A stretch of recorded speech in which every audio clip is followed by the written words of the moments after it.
Merci beaucoup, monsieur le directeur général. Bonjour, monsieur le directeur de la haute autorité du WACF. Bonjour aussi à notre confrère et doyen Elimando, que nous avons le plaisir de retrouver ici parmi nous. Donc, on vous remercie vraiment d'avoir accepté cet entretien. Et c'est un entretien qui nous tient beaucoup à cœur, dans la mesure où vous dirigez une structure très importante de l'État sénégalais qui aujourd'hui encourage la finance islamique. Et c'est aussi d'autant plus important que votre vision est, si j'ai bien compris, est orientée vers l'inclusion économique et sociale. Avant de passer la parole à l'équipe qui doit vous interviewer, je voudrais que vous placiez un mot, certainement, pour parler de la haute autorité, pour que les gens puissent un peu mieux faire connaissance avec elle. Merci beaucoup. Tout d'abord, je remercie l'APS d'avoir bien voulu inviter la haute autorité du WACF à venir échanger sur ses missions, sa raison d'être. Et j'adresse tout particulièrement mes remerciements au directeur général, M. Sy. Et je le félicite également pour le dynamisme qui a été noté dernièrement depuis qu'il est à la tête de l'institution. Et donc c'est un plaisir pour nous de venir partager avec vous les activités de la haute autorité du WACF. Donc, pour répondre à votre question, je pense qu'il y en a deux qui vont peut-être intéresser davantage votre public. Qu'est-ce que le WACF et qu'est-ce que la haute autorité du WACF? Donc le WACF, c'est quoi? C'est un mot qui vient de l'arabe qui veut dire immobilisation. Son soubassement est islamique et c'est un hadith de l'islam authentique qui dit que lorsque le fils d'Adam meurt, tous ses bienfaits s'arrêtent sauf dans 3 catégories. La première catégorie, c'est ce qu'on appelle le sadaqa jariya, qui est le WACF. C'est une aumône durable qui profite aux personnes nécessiteuses, aux personnes vulnérables. La deuxième catégorie, c'est un enfant pieux qui prie pour le défunt. Et enfin, un savoir utile que le défunt aurait laissé sur terre et qui continue à profiter à la communauté. Pour avoir souvent discuté avec des imams, souvent ils me disent que la première catégorie qui est le sadaqa jariya semble, en tout cas, la pratique la plus aisée. Parce que de nos jours, avoir un enfant pieux, ce n'est pas évident. Et il faudrait que cet enfant pieux vous survive pour pouvoir prier pour vous. Je pense qu'un savoir utile, ce n'est pas évident non plus. Et donc, prendre de son patrimoine, l'investir pour que ce patrimoine-là puisse générer des revenus qui profitent à des personnes nécessiteuses est souvent considéré comme l'action la plus aisée pour le fidèle. Donc, le sadaqa jariya ou waqf est une pratique qui est incitée par le fidèle. Il est différent de la zakat. La zakat est une obligation pour le fidèle. Tous les ans, un fidèle musulman doit sortir de son patrimoine de la zakat. Par contre, le waqf n'est pas une obligation, mais c'est une incitation qui est faite pour le fidèle musulman de le faire. Des imams également disent que pour comparer la zakat et le waqf, la zakat c'est comme une prière, les 5 prières que le musulman doit faire, alors que le waqf c'est du nafila. Et ils disent également que ça peut être un nafila qui peut vous rétribuer comme si vous faisiez un acte obligatoire. Voilà ce qu'est le waqf. Ma première question, qui était relative à la définition du waqf. Dans votre mot introductif, ça m'a soufflé une autre question. C'était, vous l'avez expliqué, la différence entre waqf et zakat. Mais en termes de perspective, on voit qu'au Sénégal, la zakat n'est pas organisée. C'est fait chacun de son côté, le fait de façon individuelle. en termes de perspective, est-ce que pensez-vous dans vos projets à organiser cela en termes qu'il y aura une structure chargée de la collecte et de la distribution de la zakat? Merci beaucoup. Excellente question. Parce qu'il faut dire que les hautes autorités du Waqf, dans la plupart des pays où c'est organisé et mis en place, ont en charge également la question de la zakat. Il faut peut-être rappeler le contexte particulier de notre pays, parce que contrairement aux pays du Golfe ou bien au Maroc, ils sont partis d'un patrimoine extrêmement important. Donc la question de la constitution d'un patrimoine n'était pas une problématique pour ces pays-là, ça l'est pour le Sénégal.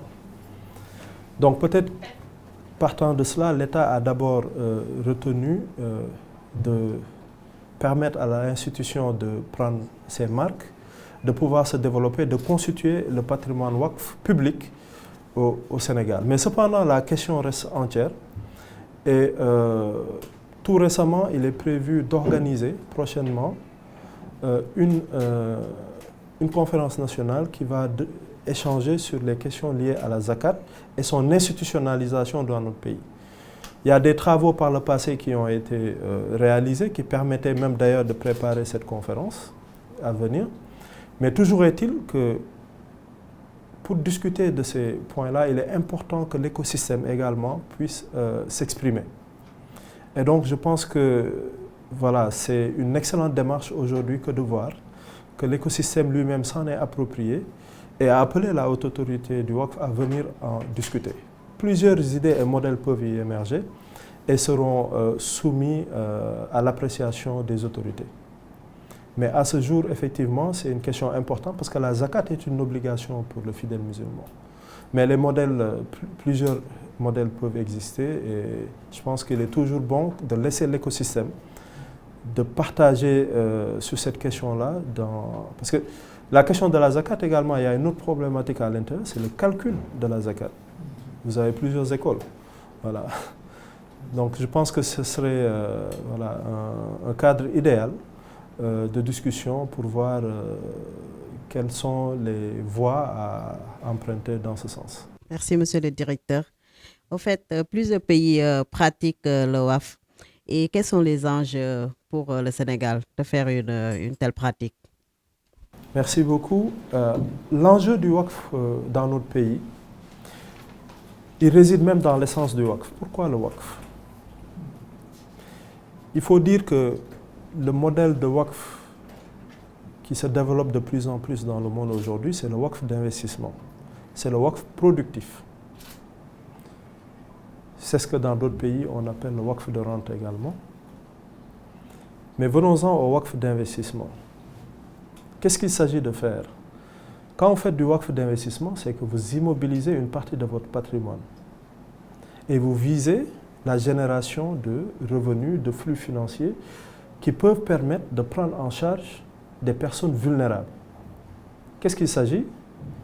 Là, on est totalement dans l'économie sociale et solidaire. C'est-à-dire, vous avez immobilisé des ressources, donc vous faites un investissement, il doit générer des revenus, et vous investissez dans des personnes vulnérables. Et donc là, on est dans une dimension inclusion sociale extrêmement importante.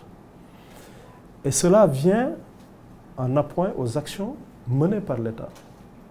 Donc clairement, le Waqf a toute sa place dans l'économie sociale et solidaire et a fait ses preuves dans le monde arabo-musulman, au point d'être érigé souvent en ministère dans beaucoup de pays musulmans. Souvent le ministère le plus important en termes de liquidité. Alors, merci directeur. Et puis, vous l'avez rappelé, hein, c'est dans vos missions de vulgariser le Waqf dans le pays. Aujourd'hui, sur une échelle de 10, où est-ce que vous situez le niveau d'imprégnation du Waqf au Sénégal? Mais je dirais que c'est pour ça que je suis venu aujourd'hui à l'APS. Et c'est pour ça que Eliman voilà, fait un travail remarquable. Il faut dire que la vulgarisation reste un défi important. Mais nous savons également que ce n'est pas en un claquement de doigts que voilà, les objectifs seront atteints, ça va être dans le temps et la durée. Et pour cela, nous n'avons pas hésité à nous rapprocher de l'éducation nationale pour aller vers les plus jeunes, parce que c'est une éducation sur le long terme. Le WACF existait dans notre pays, nos aïeux s'en étaient appropriés, mais il faut dire qu'avec le temps, la colonisation et d'autres effets, ça s'est plus ou moins perdu et on va plutôt parler de renaissance du WACF. Et voilà, ce sera un combat de longue haleine, une vulgarisation en tout cas extrêmement importante. Et nous travaillons avec des relais que sont les imams, pour qui le WACF constitue en tout cas un instrument important. Parce qu'il faut savoir que les imams, en tant que relais, ils rencontrent les fidèles au moins 5 fois par jour. Mais en tant qu'instrument pour lui-même, l'imam, nous leur disons d'échanger avec les fidèles en leur disant que la construction d'une mosquée, c'est très bien, mais constituer un WACF à côté qui permette d'assurer le fonctionnement et l'entretien de la mosquée dans la durée, c'est également une chose qui pourrait être efficace et viendrait soulager l'imam. Parce que très souvent, l'eau, l'électricité, les charges de la mosquée reposent sur les frêles épaules de l'imam. Dans un pays comme le Royaume du Maroc, depuis le Code des Habous, qui date de 2010, lorsque vous voulez construire une mosquée, vous avez l'obligation de présenter un projet WACF qui accompagne la construction de la mosquée pour assurer sa durabilité. Et justement, en termes de perspective, qu'est-ce que vous faites pour le développement de ce type de financement islamique? Parler de financement islamique, peut-être c'est trop dire. On est plus dans l'économie sociale et solidaire. Sa vulgarisation, moi je pense que l'État a montré le chemin en mettant en place déjà cette loi qui est un cadre juridique qui offre une sécurité aux constituants. Parce qu'il faut le dire, beaucoup de WACF, beaucoup d'initiatives, beaucoup de constituants avaient mis en place le WACF au Sénégal, mais ces WACF-là ne pouvaient pas se développer. Parce que souvent, le WACF, quand vous le faites, c'est pour que cela vous survive. Mais souvent, à leur décès, cela disparaissait. Mais maintenant, depuis que l'État a mis en place cette loi, nous voyons que des initiatives importantes émergent. C'est quelqu'un qui mettait à la disposition d'un WACF sa maison, maintenant va au-delà en construisant carrément un immeuble dédié au WACF. Il faut dire que c'est cette sécurité juridique-là qui rassure les constituants et qui leur permet d'aller dans ce type d'investissement. Et nous pensons également, d'ailleurs nous avons des associations que nous recevons qui veulent mettre tous leurs biens en WACF, voilà, pour permettre également à leurs contributeurs d'en faire davantage. Les investissements que l'État souhaite mettre en place également vont contribuer à donner un exemple, voilà, des WACF d'envergure. Merci beaucoup, directeur. Vous l'avez dit plus tôt, c'est un combat de longue haleine. Quels sont les obstacles au développement du WACF au Sénégal? Je dirais défis. Les défis, comme je le disais tout à l'heure, c'est le défi de la formalisation. En 2019, une enquête avait été menée et avait fait ressortir 399 WACF dans notre pays. À la haute autorité du WACF, nous considérons qu'il y en a plus parce qu'en 2019, la haute autorité du WACF n'avait qu'une année d'existence. Et il faut le dire, il y avait une méfiance et une réticence de la part de l'écosystème. Voilà, ce qui s'est beaucoup estompé au cours des dernières années à cause voilà, des actions de communication qui ont été menées, de sensibilisation pour faire connaître les rôles et les missions de l'institution. Mais dès 2019, en termes de valeur, c'était près de 18 milliards de biens. Ces biens-là constituaient une valeur de près de 18 milliards de francs CFA. Sous peu, nous allons renouveler cette étude-là, la réactualiser, mais nous pensons qu'il y en a vraiment plus.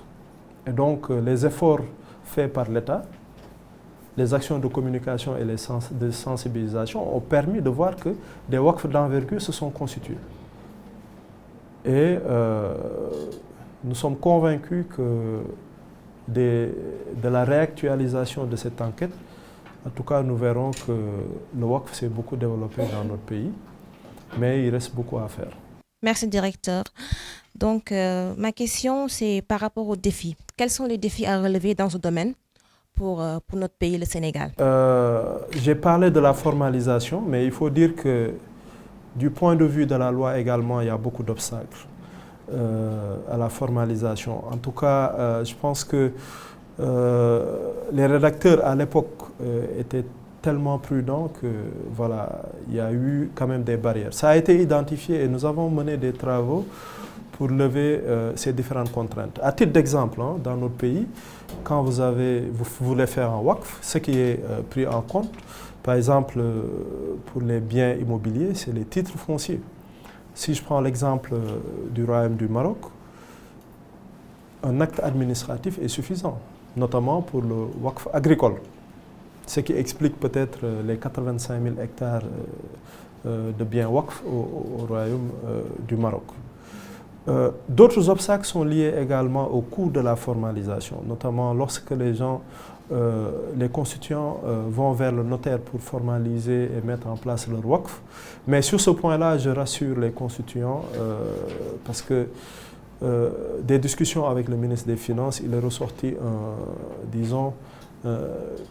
un mécanisme assoupli pour permettre de faciliter la constitution des WACF d'intérêt public principalement. Voilà, les choses viendront pour les autres types de WACF, Inch'Allah.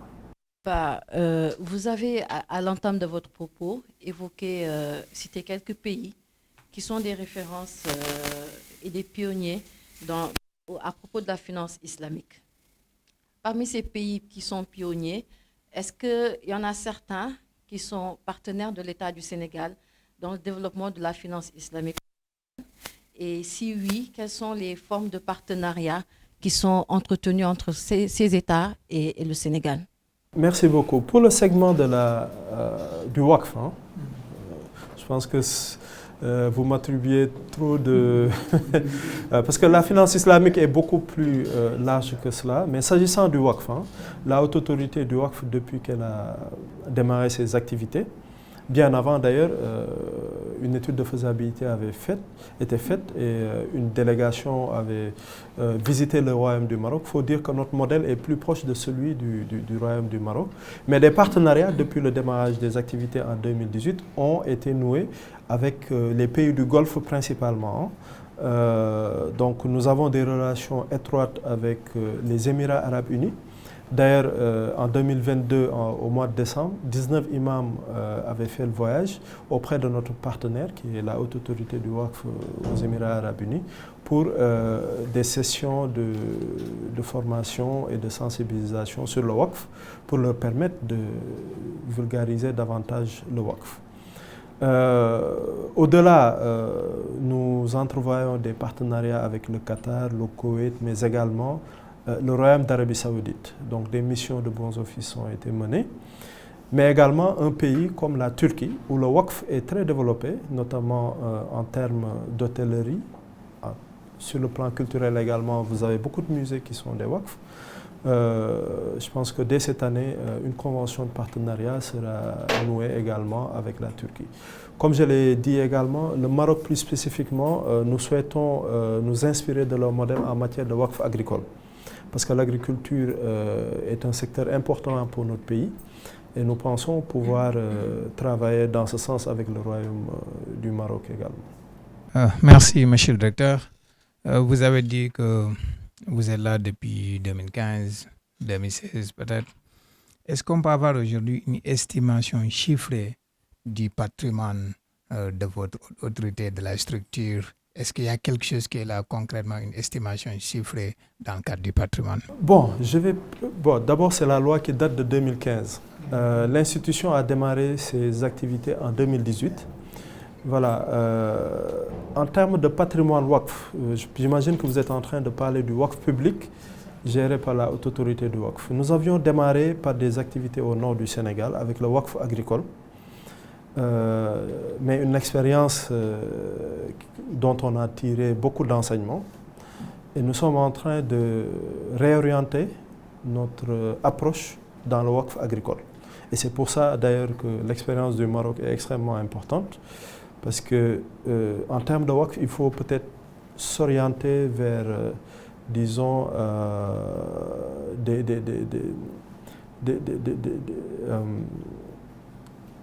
pas des cultures saisonnières, mais plutôt viser sur le long terme avec des arbres fruitiers.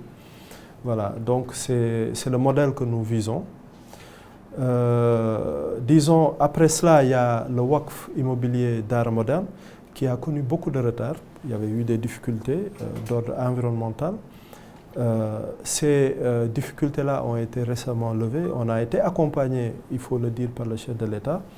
Et ça commence à s'accélérer. Et nous pensons que d'ici le début de l'année 2024, Inch'Allah, le lancement officiel des travaux sera fait. Les études de faisabilité viennent d'être finalisées. Le fonds WACF monétaire a démarré, comme je vous l'ai dit. Il y a eu un décret du chef de l'État. Nous l'avons mis en place et il commence même d'ores et déjà à donner ses effets, notamment avec la prise en charge sanitaire de 100 000 enfants des Dara. Pour le moment, c'est ça que je peux vous donner. Je préfère ne pas m'avancer sur les chiffres. Donnez-moi encore une année, l'année prochaine, Inch'Allah, au prochain rendez-vous. On aura le bilan exhaustif de ce qui en ressort. Mais il faut dire que sur le projet d'art moderne, c'est le plus important. Et donc,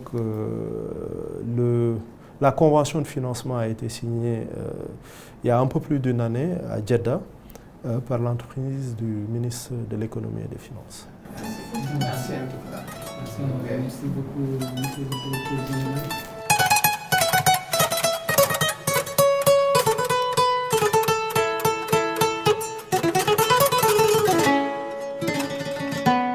Thank you.